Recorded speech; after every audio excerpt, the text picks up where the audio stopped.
யார் அந்த தம்பி? மோடிக்கும் பயப்பட மாட்டேன், ஈடிக்கும் பயப்பட மாட்டேன் என சொல்லும் உதயநிதி அவர் தம்பி ஏன் வெளிநாடு தப்பிச் செல்ல வேண்டும்? கோவையில் முன்னாள் முதல்வர் எடப்பாடி பழனிசாமி கேள்வி. டெல்லி நிதி ஆயோக் கூட்டத்தில் இப்பொழுது பங்கேற்ற மு.க. ஸ்டாலின் 3 ஆண்டுகளாக பங்கேற்காதது ஏன்? கோவையில் முன்னாள் முதல்வர் எடப்பாடி பழனிசாமி கேள்வி. கோவை விமான நிலையத்தில் செய்தியாளர்களை சந்தித்த எதிர்க்கட்சி தலைவர் எடப்பாடி பழனிசாமி பேசும்போது, தமிழ்நாடு முதலமைச்சர் ஸ்டாலின் கடந்த 3 ஆண்டு காலமாக பாரத பிரதமர் தலைமையில் நடைபெற்ற நிதி ஆயோக் கூட்டத்தில் கலந்து கொள்ளவில்லை. அதற்கு பல்வேறு கருத்துக்களை முதல்வர் ஸ்டாலின் தெரிவித்திருக்கிறார். தமிழகத்திற்கு தேவையான நிதியை மத்திய அரசு வழங்கவில்லை என்றும், பல்வேறு திட்டங்களுக்கு அனுமதி கிடைக்கவில்லை என்ற குற்றச்சாட்டை சொல்லி கடந்த 3 ஆண்டு காலமாக நிதி ஆயோக் கூட்டத்தை புறக்கணித்தார் முதலமைச்சர் ஸ்டாலின். 3 ஆண்டு காலம் புறக்கணித்த பிறகு நேற்று இரவு பிரதமர் நரேந்திர மோடி தலைமையில் நடைபெற்ற நிதி ஆயோக் கூட்டத்தில் கலந்து கொண்டு கருத்தை பதிவு செய்திருக்கிறார். நாங்கள் கேட்பது எல்லாம் ஏன் 3 ஆண்டு காலமாக பாரத பிரதமர் மோடி தலைமையில் நடைபெற்ற நிதி ஆயோக் கூட்டத்தில் கலந்து கொள்ளவில்லை? அந்த 3 ஆண்டு காலம் நிதி ஆயோக் கூட்டத்தில் கலந்து கொண்டிருந்தால் தமிழகத்திற்கு தேவையான நிதியை பெற்றிருக்கலாம், புதிய திட்டங்களுக்கு அனுமதி கிடைத்திருக்கலாம், மாநிலம் சார்ந்த பிரச்சனைகளை இந்த கூட்டத்தில் தெரிவித்திருக்கலாம்.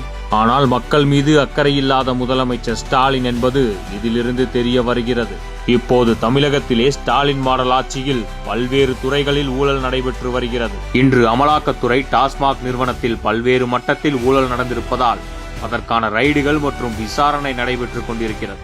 ஆகையால் அதற்கு பயந்து டெல்லியில் நடைபெற்ற நிதி ஆயோக் கூட்டத்தில் பங்கேற்றிருக்கிறார். உண்மையில் மக்களுடைய பிரச்சனையை தீர்க்க வேண்டும் என்று முதலமைச்சர் கருதி இருந்தால் கடந்த 3 ஆண்டு காலமாக நிதி ஆயோக் கூட்டத்தை புறக்கணித்திருக்க மாட்டார். இதுதான் எங்களுக்கு இருக்கின்ற மிகப்பெரிய சந்தேகம்.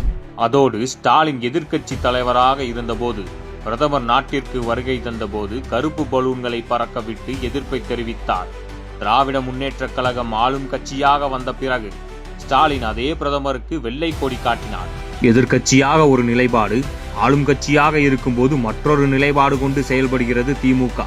ஆகையால் எதிர்க்கட்சியாக நாங்கள் கேட்கும் கேள்வி என்னவென்றால், ஒரு முதலமைச்சர் தன்னுடைய கடமையை செய்ய தவறிவிட்டார். கடந்த 3 ஆண்டு காலமாக நடைபெற்ற நிதி ஆயோக் கூட்டத்தில் கலந்து கொண்டு தமிழகத்தின் பிரச்சனையை அதில் தெரிவித்திருந்தால் மக்களுக்கு நன்மை கிடைத்திருக்கும், பல்வேறு திட்டங்களுக்கு நன்மை கிடைத்திருக்கும், நிலுவைத் தொகை கிடைத்திருக்கும். அதோடு தமிழகத்தில் சட்ட ஒழுங்கு சந்தி சிரித்துக் கொண்டிருக்கிறது. நான் ஒவ்வொரு முறை செய்தியாளர்களை சந்திக்கும் போதும் தமிழகத்தில் நடைபெறுகிற சம்பவங்களை கோடிட்டு காட்டுவேன். இந்த அரசு வந்ததற்கு பிறகு நாட்டு மக்கள், பெண்கள், சிறுமிகள் என யாருக்குமே பாதுகாப்பு இல்லை. இந்த அரசு பொதுமக்களுக்கு பாதுகாப்பு வழங்க தவறிவிட்டது என்ற குற்றச்சாட்டை முன்வைக்கிறேன். ஒரு பொம்மை முதல்வர் இந்த நாட்டை ஆண்டு கொண்டிருக்கிற காரணத்தால் சட்ட ஒழுங்கு மிக மிக மோசமான நிலையில் இருந்து கொண்டிருக்கிறது. இதுதான் நாடறிந்த உண்மை.